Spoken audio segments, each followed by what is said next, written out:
السلام علیکم ورحمۃ اللہ وبرکاتہ نحمدہ ونصلی علی رسولہ الکریم اما بعد۔ الحمدللہ دعوت و تبلیغ کی یہ ہماری کلاس نمبر 11 ہے، جس میں انشاءاللہ آج آپ کے سامنے جو ٹاپک رہے گا وہ ہے کلمہ لا الہ الا اللہ کی شرطیں۔ یعنی اس کلمے کو آپ نے پورا سمجھ لیا، جس میں توحید الوہیت آ گئی، توحید ربوبیت آ گئی، توحید اسماء اور صفات آ گئی۔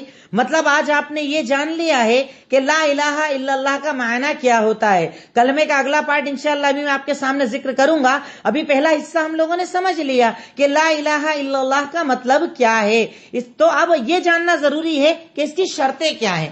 تو اس ٹاپک کے اندر سب سے پہلے جو ہمارا پوائنٹ رہے گا وہ یہ کہ لا الہ الا اللہ کا میننگ کیا ہے، ترجمہ کیا ہے۔ لا الہ الا اللہ کا میننگ اور ترجمہ کیا ہے؟ تو لا الہ الا اللہ کا میننگ ہوتا ہے لا معبود بحق الا اللہ، کہ نہیں ہے کوئی عبادت کے لائق سوائے اللہ کے، نہیں ہے کوئی عبادت کے لائق سوائے اللہ کے۔ یعنی عبادت کا مستحق اگر کوئی ہے تو وہ صرف اللہ رب العالمین ہیں۔ حالانکہ یہ چیز میں نے پیچھے آپ کو سوال کی شکل میں بتائی تھی کہ کبھی بھی لا الہ الا اللہ کا یہ ترجمہ نہیں کرنا کہ اللہ کے سوا کوئی معبود نہیں، یہ ترجمہ صحیح نہیں ہے، ترجمہ مکمل نہیں ہے۔ مکمل تب ہوگا جب آپ کہیں گے کہ اللہ کے سوا کوئی معبود برحق نہیں ہے۔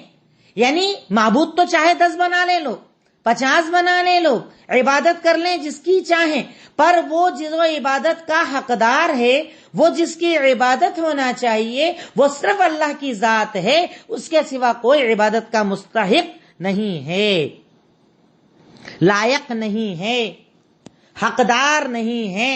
جو لفظ چاہیں آپ اس کا ترجمہ کر سکتے ہیں کہ اس کائنات میں اگر کوئی عبادت کا حقدار ہے، اگر اس کائنات کے اندر کوئی ذات ہے جس کی عبادت کی جائے، جس کے آگے جھکا جائے، جس سے مانگا جائے، جس کو پکارا جائے، تو وہ صرف اللہ رب العالمین کی ذات ہے۔ مطلب کہ عبادت کا مستحق کوئی نہیں ہے سوائے اللہ کے۔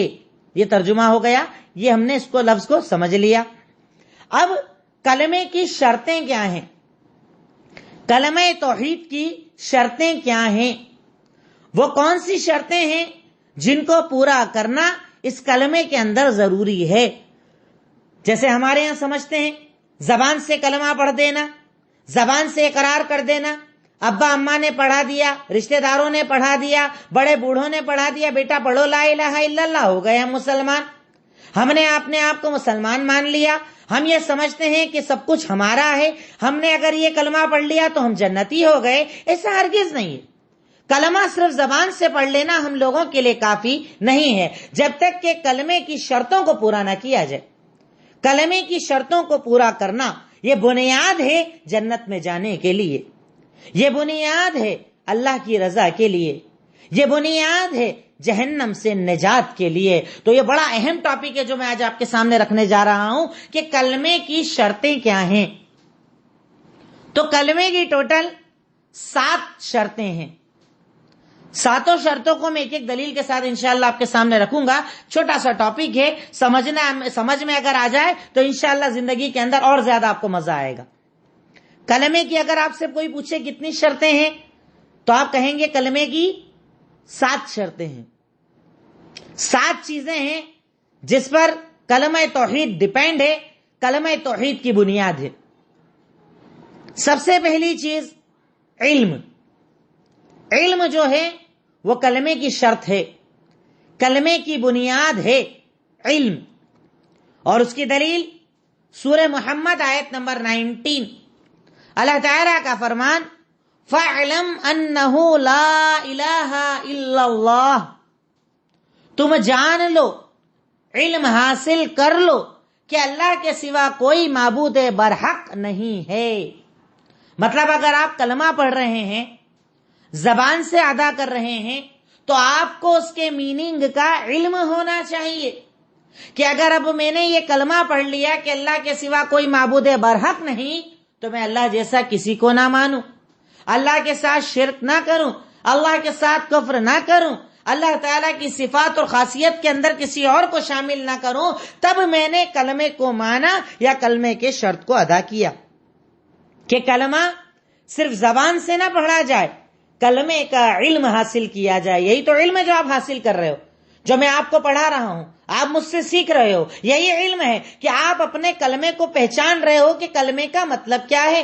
اگر میں نے کلمہ پڑھ لیا لا الہ الا اللہ تو اس کی ذمہ داریاں میرے اوپر کیا ہے، تقاضے میرے اوپر کیا ہے، رسپانسبلٹیز کیا ہیں. آپ چاہیں جس لفظ سے اس کو یاد کریں، چاہے آپ لکھیں کلمے کی شرطیں کیا ہیں، کلمے کی رسپانسبلٹیز کیا ہیں، کلمے کی ذمہ داریاں کیا ہیں، چاہے جس لفظ سے آپ اس کو لکھ سکتے ہیں. تو پہلی چیز ہے علم، علم کا حاصل کرنا، توحید کا علم سیکھنا، توحید کی باریکیوں کو جاننا، کیا حلال کیا حرام اسے پہچاننا، اللہ تعالیٰ کو عبادت میں، ربوبیت میں، اسماء اور صفات میں اکیلا اور تنہا جاننا اور اس بات کا علم حاصل کرنا، یہ کلمے کا تقاضا ہے، یہ کلمے کی شرط ہے جس کو سمجھنا ایک مومن کی ذمہ داری ہے. نمبر 2، یقین. یقین اور اس کی دلیل سورہ حجرات آیت نمبر 15. یقین مطلب کہ ایسا نہیں کہ کلمہ زبان سے پڑھ لو اور دل میں یقین ہی نہ ہو. منہ سے بول رہے ہو لا الہ الا اللہ، اللہ کے سوا کوئی معبود برحق نہیں، پر یقین اندر میں ہے ہی نہیں. یہاں بھی بھٹک رہے ہیں، وہاں بھی بھٹک رہے ہیں، یہاں بھی مانگ رہے ہیں، وہاں بھی مانگ رہے ہیں، اس سے بھی ڈر رہے ہیں، اس سے بھی ڈر رہے ہیں، اس سے بھی موت کا ڈر، اس سے بھی موت کا ڈر، اس سے بھی زندگی کا لالچ، اس سے بھی لالچ. تو گویا کہ آپ کا کلمے پر یقین نہیں ہے. اور کلمہ صرف زبان سے پڑھ لینا کافی نہیں، اگر کلمے پر یقین نہ ہو. یقین ہونا چاہیے کہ اگر میں نے کہہ دیا کہ اللہ کے سوا کوئی معبود برحق نہیں، مطلب بات ختم. وہی ہے سب کچھ، وہی دینے عطا کرنے والا، وہی سننے والا، وہی جاننے والا. بات ختم ہو جانی چاہیے، یقین ہونا چاہیے. جیسا کہ اللہ تعالیٰ سورہ حجرات آیت نمبر 15 کے اندر ارشاد فرماتا ہے انما المؤمنون الذین آمنوا باللہ ورسولہ ثم لم یرتابوا. یقیناً مومن وہ ہیں جو اللہ اور اس کے رسول پر ایمان لائے اور ایمان لانے کے بعد شک نہ کیا، یعنی یقین کیا، شک نہیں کرتے ہو. وجاہدوا باموالہم وانفسہم فی سبیل اللہ، اور اپنے مال اور اپنی جانوں سے اللہ کے راستے میں جہاد کرتے ہیں. اولئک ھم الصادقون، یہی تو سچے ہیں. مطلب انہیں یقین ہے شریعت پر، یقین ہے اللہ کی ذات پر، یقین ہے اللہ کے وجود پر، یقین ہے اللہ تعالیٰ کی مدد پر، یقین ہے اللہ تعالیٰ کے ہر چیز کے جاننے والے ہونے پر، یقین ہے کہ اللہ تعالیٰ سننے والا اور دیکھنے والا ہے. یقین ہے، یقین، شک نہیں. ہماری زندگی تو شک والی زندگی ہے. کلمے پڑھ رہے ہیں پر ڈر دوسروں کا لگ رہا ہے، کلمے پڑھ رہے ہیں پر اولاد کہیں اور مانگنے جا رہے ہیں، کلمے پڑھ رہے ہیں پر حاجتیں کہیں اور پوری کر رہے ہیں. گویا کہ ہمارا اللہ کی ذات پر یقین ہی نہیں ہے. تو اس کا مطلب کہ میں نے کلمہ زبان سے تو پڑھ لیا، وہ کلمہ میرے دل کے اندر اترا نہیں ہے. کلمے پر یقین ہو، کلمے پر ایمان ہو، کلمے پر شک نہ ہو کہ اگر میں نے کہہ دیا اللہ تعالیٰ ایک ہے، مطلب ایک ہے، بات ختم. اس کے بعد اب مجھے شک نہیں ہے. تیسری شرط قبول. قبول یعنی اگر اب میں نے کہہ دیا لا الہ الا اللہ، اس کا مطلب میں نے پورے دین اسلام کو قبول کر لیا. مطلب اب اس کو ریجیکٹ نہیں کر سکتا میں، اب مجھے اس پر عمل کرنا پڑے گا، اب مجھے حلال کو حلال ماننا پڑے گا، حرام کو حرام ماننا پڑے گا، کیونکہ میں نے کلمہ لا الہ الا اللہ کا اقرار کر لیا ہے. دلیل سورہ صافات آیت نمبر 35. اللہ رب العالمین کا فرمان، اللہ تعالیٰ ارشاد فرماتا ہے قرآن کریم کے اندر انہم کانوا اذا قیل لهم لا الہ الا اللہ یستکبرون ویقولون اِنَّا لَتَارِكُوا آلِهَتِنَا لِشَاعِرٍ مَجْنُونٍ. اللہ تعالیٰ ارشاد فرماتا ہے کہ جب ان کفار کو یہ کہا جاتا کہ اللہ کے سوا کوئی عبادت کے لائق نہیں تو وہ تکبر کرتے تھے، قبول نہیں کرتے تھے. کیا کرتے تھے؟ تکبر کرتے تھے، مطلب انکار کرتے تھے. اور جواب کیا دیتے تھے؟ کیا اس شاعر اور پاگل پن کی بات کرنے والے کے لیے ہم اپنے معبودوں کو چھوڑ دیں گے؟ یہ بولتا ہے بتوں کی عبادت مت کرو، یہ کہتا ہے بتوں کی پرستش مت کرو، یہ کہتا ہے بتوں سے دعائیں مت مانگو. کیا ہم ایک شاعر اور پاگل کی وجہ سے اپنی باتوں کو چھوڑ دیں گے، اپنے معبودوں کو چھوڑ دیں گے؟ مطلب ان لوگوں نے کیا کیا؟ رد کیا.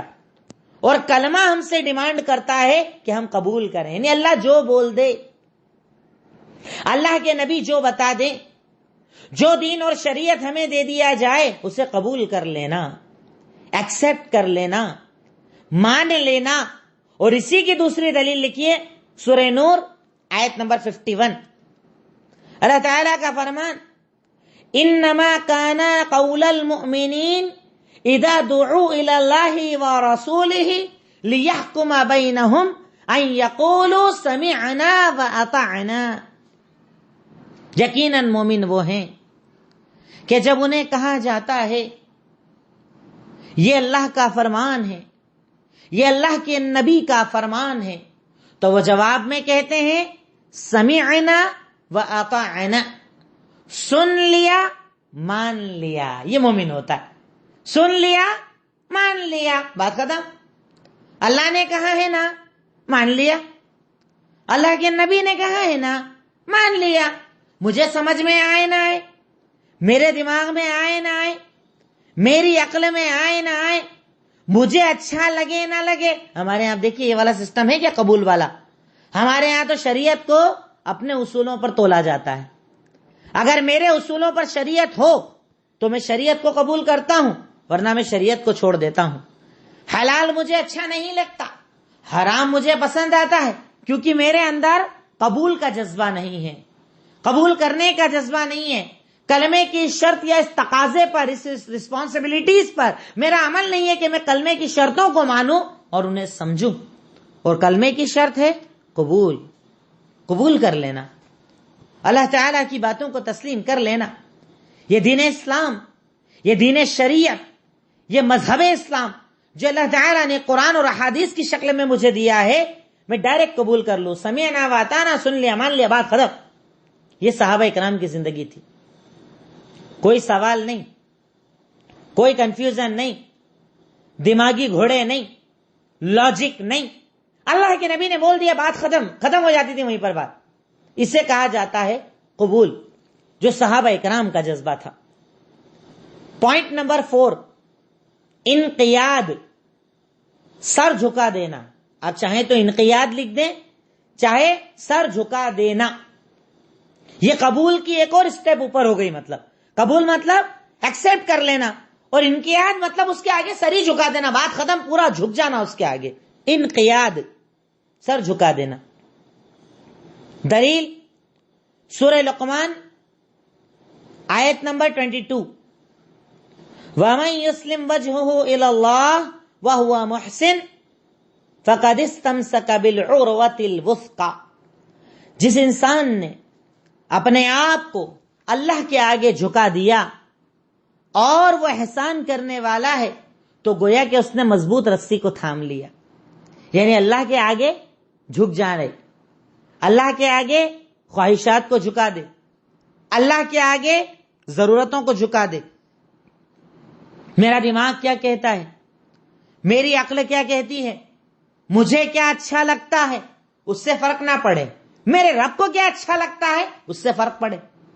مجھے کیا برا لگتا ہے، مجھے کیا ناپسند ہے اس سے فرق نہ پڑے، پر میرے اللہ کو کیا ناپسند ہے اس سے فرق پڑے. یہ مومن ہوتا ہے. انقیاد، سر تسلیم خم کر دے، اپنے آپ کو جھکا دے. اس مثال سے صحابہ کرام کی پوری زندگی بھری پڑی ہے. اللہ کے نبی صلی اللہ علیہ وسلم نے صحابہ کرام کو جب پریشان دیکھا، کہا کلمہ لا الہ الا اللہ پڑھو کامیاب ہو جاؤ گے. صحابہ کرام کو جب کلمے کی طرف بلایا، مکہ والوں نے ظلم و ستم کو عام کر دیا، تکلیفیں دینا، پریشان کرنا عام کر دیا. جان کی تکلیف، مال کی تکلیف، جانوں کا قربان کیا جانا. پر صحابہ کرام کے اندر انقیاد کا وہ جذبہ تھا کہ انہوں نے اپنے آپ کو جھکا دیا تھا. یہ جان چلی جائے، یہ مال چلا جائے، کاروبار چلا جائے، اس میں اگر آپ چاہیں تو مثال لکھ لیں صحابہ کرام کی ہجرت، مثال ہے انقیاد کی. سب سے اعلیٰ مثال ہے جو اس محرم میں یاد کرنا چاہیے، کیونکہ اسلامی نیا سال ہجرت سے شروع ہوتا ہے. یہ وہی ہجرت ہے جس نے اسلامی تاریخ کے پورے باب کو پلٹ کر رکھ دیا تھا، اسلامی تاریخ کو تبدیل کر کے رکھ دیا تھا، جسے ہم ہجرت کہتے ہیں. یہ صحابہ کرام کی انقیاد کی مثال تھی، کلمے کے آگے سر جھکانے کی مثال تھی کہ اللہ نے کہہ دیا، اللہ کے نبی نے کہہ دیا مکہ چھوڑ دو، چھوڑ دیا، بیوی بچوں کو چھوڑ دیا، مال اور دولت کو چھوڑ دیا، گھر بار رشتہ داریوں کو چھوڑ دیا، تعلقات کو چھوڑ دیا، ہر چیز چھوڑ کر غربت کی زندگی کو قبول کر لیا، پریشانی کی زندگیوں کو قبول کر لیا، جان پر آنے والی تکلیفوں کو قبول کر لیا۔ یہ صحابہ اکرام کا انقیاد تھا۔ مدینہ کے اندر دوسری مثال لکھیے، شراب کی حرمت۔ صحابہ اکرام شراب کے عادی، گھر گھر میں شراب بنائی جاتی، شراب پی جاتی۔ اللہ کے نبی صلی اللہ علیہ وسلم کی طرف سے صرف ایک اعلان ہوا کہ آج سے شراب حرام۔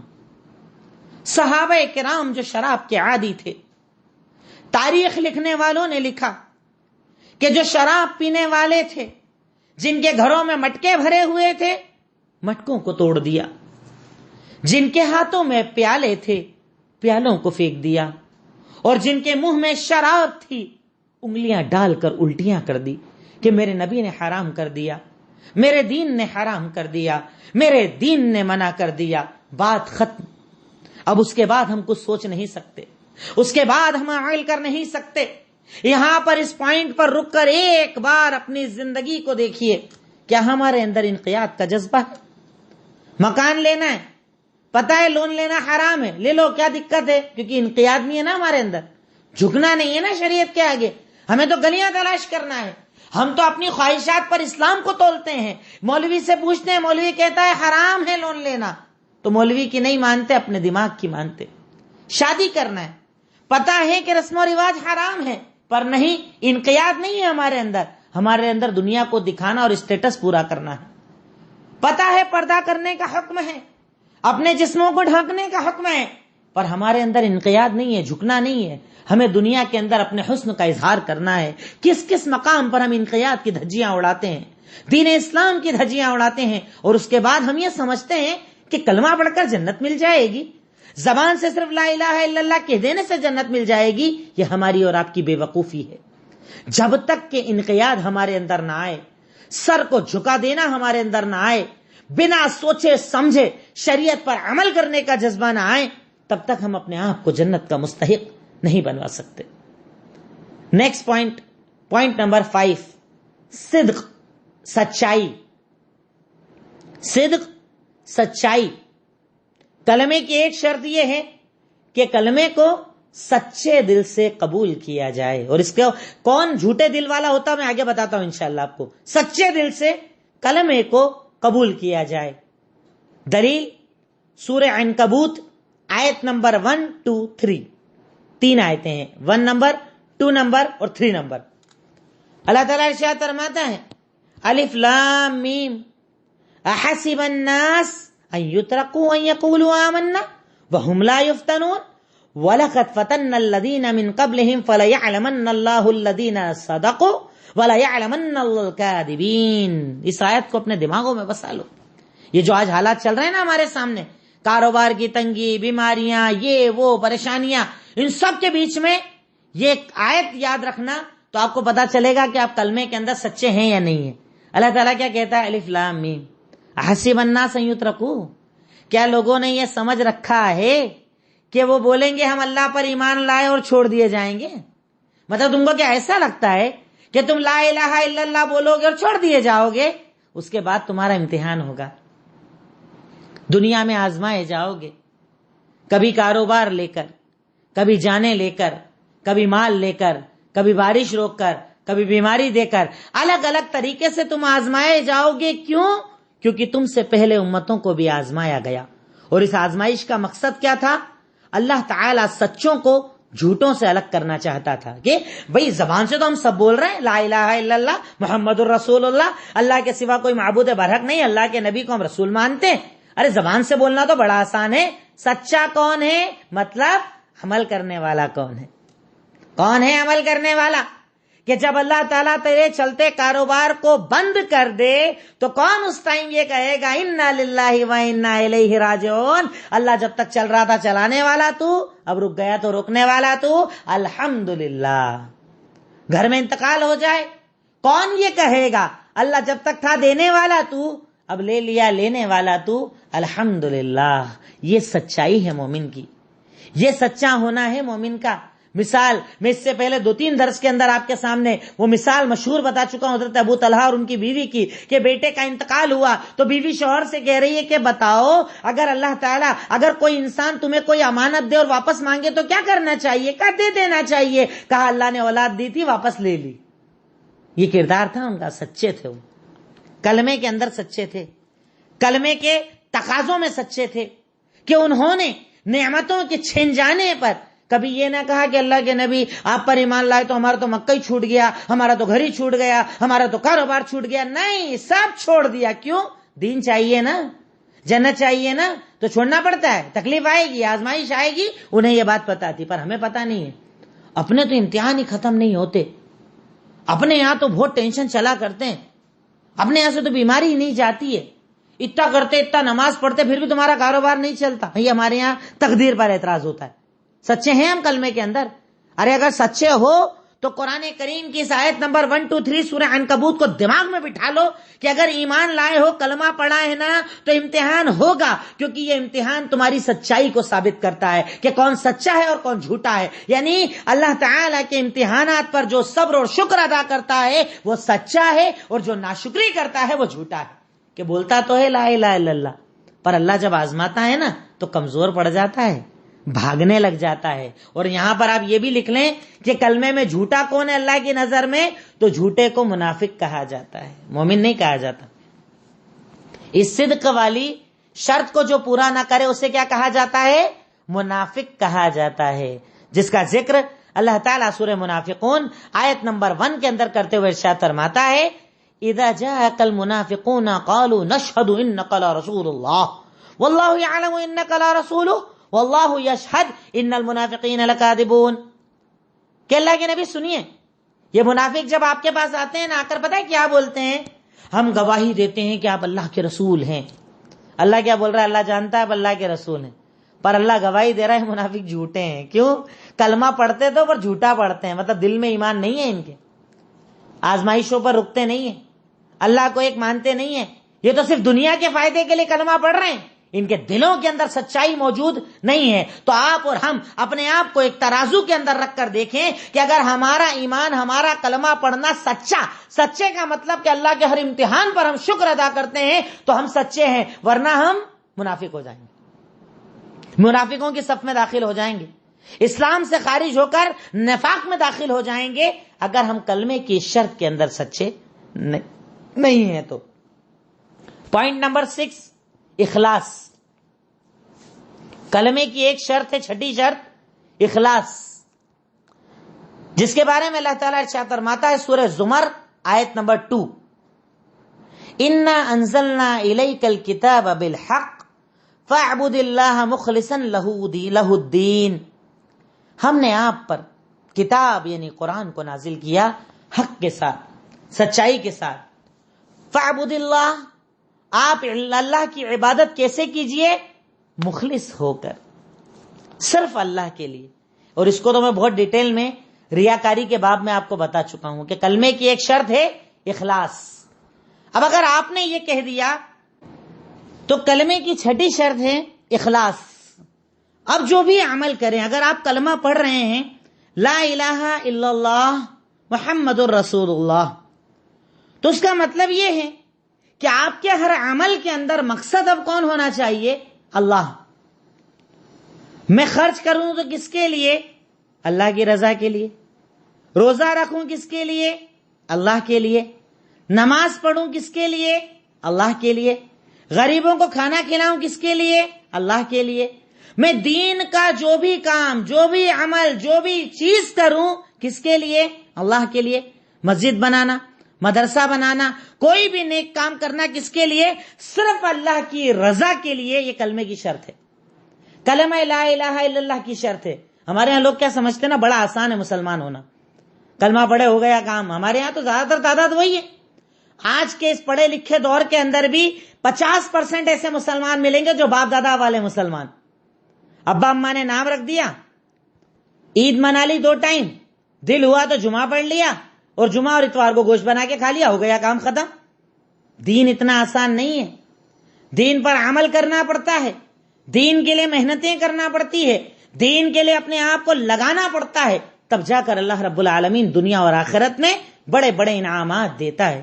تو اخلاص کلمے کی شرط ہے کہ آپ اپنے آپ کو مخلص بنائیں، اپنے اندر سے ریاکاری کا خاتمہ کریں، ہر عمل میں مقصد صرف اللہ کی رضا کو بنائیں، کیونکہ اگر آپ کام اچھا کر رہے ہیں نا تو اللہ خود بخود لوگوں کی زبانوں پر آپ کی تعریف رکھ دے گا، پر اگر آپ کا مقصد لوگوں کی تعریف ہوگا تو نہ لوگ آپ سے راضی ہوں گے نہ اللہ آپ سے راضی ہوگا۔ اپنے عمل کے اندر اخلاص لے کر آئیے، اپنے عمل کے اندر للہیت لے کر آئیے، اپنے عمل کے اندر اللہ رب العالمین کو راضی کرنے کا جذبہ لے کر آئیے۔ یہ کلمے کی شرطوں میں سے چھٹی شرط ہے۔ اور آخری شرط نمبر 7، محبت۔ محبت کس سے؟ کلمے سے، کلمہ پڑھنے والوں سے، اسلام سے، قرآن سے، حدیث سے۔ محبت کا مطلب، کلمے کی شرط ہے محبت، تو محبت کا مطلب کیا؟ کہ ہم محبت کریں کلمے سے، کلمے پر عمل کرنے والوں سے، دین اسلام سے، قرآن سے، حدیث سے، یعنی پورے مذہب اسلام سے محبت کریں، مسلمانوں سے محبت کریں، کلمہ پڑھنے والوں سے محبت کریں، اس بنیاد پر کہ ہم ایک کلمے کے اندر شریک ہیں اور کلمے کے اعتبار سے ہم سب بھائی بہن ہیں۔ یہ محبت ایمان اور کلمے کی شرط ہے۔ دلیل سورہ بقرہ آیت نمبر 165، وَمِنَ النَّاسِ مَن يَتَّخِذُ مِن دُونِ اللَّهِ أَندَادًا يُحِبُّونَهُمْ كَحُبِّ اللَّهِ۔ اور بہت سے لوگ ایسے ہیں جو اللہ کے علاوہ غیروں کو اپنا محبوب بنا لیتے ہیں اور ان سے ایسی محبت کرتے ہیں جیسی محبت صرف اللہ سے ہونا چاہیے۔ محبت صرف اللہ سے کی جائے، اللہ کو اپنا محبوب بنا لیا جائے، اپنی ساری محبتیں اللہ اور اس کے دین کے لیے نچھاور کر دی جائے، دین کے لیے ضرورت پڑے تو اپنے آپ کو نچھاور کر دیا جائے، یہ جان، یہ مال، یہ شہرت، یہ عزت، سب کچھ اللہ کی رضا کے لیے دے دیا جائے۔ یہ ہے اللہ کی محبت جو صحابہ اکرام کے دل میں تھی، کہ جب جب اللہ کے نبی نے پکارا، لاؤ اللہ کے راستے میں، اپنا سب کچھ لے کر آ گئے۔ اللہ کے راستے میں قتال کرنا ہے، اپنے آپ کو لے کر کھڑے ہو گئے۔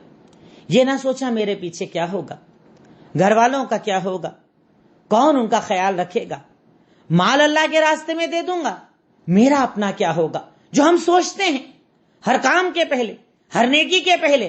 جیب میں پیسہ ہے پھر بھی اللہ کے دین کے لیے نہیں نکلتا، کیوں؟ کیونکہ اللہ سے محبت نہیں ہے نا، اللہ کے دین سے محبت نہیں ہے نا، اللہ کے دین کی عزت نہیں ہے نا۔ یہاں یہ ڈر لگتا ہے کہ دوں گا تو ختم ہو جائے گا، اور صحابہ کو یہ پتا تھا کہ دیں گے تو بڑھ جائے گا، کیونکہ وہ اللہ کسی کا نہیں رکھتا، وہ اللہ تعالیٰ دینے والوں کو بڑھاتا ہے، وہ اللہ تعالیٰ عطا کرنے والوں کے مال کو بڑھا دیتا ہے۔ انہیں اس بات کا یقین تھا تو ان کے دل کے اندر اللہ تعالیٰ کی اور اس کلمے کی محبت تھی۔ تو کلمے کی بنیادی طور پر یہ 7 شرطیں دلیلوں کے ساتھ جو میں نے آپ کے سامنے رکھی، علم، یقین، قبول، انقیاد، صدق، اخلاص، محبت، یہ بنیادی شرطیں ہیں جو کلمے کی شرطیں ہیں، کلمے کو ماننے کی شرطیں ہیں۔ اب یہاں پر اللہ پر ایمان، یہ ٹاپک ہمارا مکمل ہوتا ہے۔ اب اس کا اپوزٹ کیا ہے؟ اللہ پر ایمان آپ نے سمجھ لیا، توحید آپ نے سمجھ لی، اب اس کا اپوزٹ کیا ہوتا ہے؟ تو اس کے اپوزٹ میں 3 چیزیں آتی ہیں۔ اللہ پر ایمان یا توحید کا اپوزٹ کیا ہوتا ہے؟ تو اس کا اپوزٹ یا اس کی ضد 3 چیزیں ہوتی ہیں: شرک، کفر اور نفاق۔ شرک، کفر، نفاق، یہ 3 چیزیں کلمے کی اپوزٹ ہوتی ہے، اور آگے آنے والے دروس کے اندر انشاءاللہ انہی کے اوپر میں آپ کے سامنے بات چیت کو کنٹینیو کروں گا۔ اللہ رب العالمین ہم تمام کو کہنے سننے سے زیادہ عمل کرنے کی توفیق عطا فرمائے. اللہ تعالیٰ اس کلمے کو دل کے اندر بسا کر ان شرطوں پر ہمیں عمل کرنے کی توفیق عطا فرمائے. وآخر الدعوانا ان الحمدللہ رب العالمین. السلام علیکم ورحمۃ اللہ وبرکاتہ.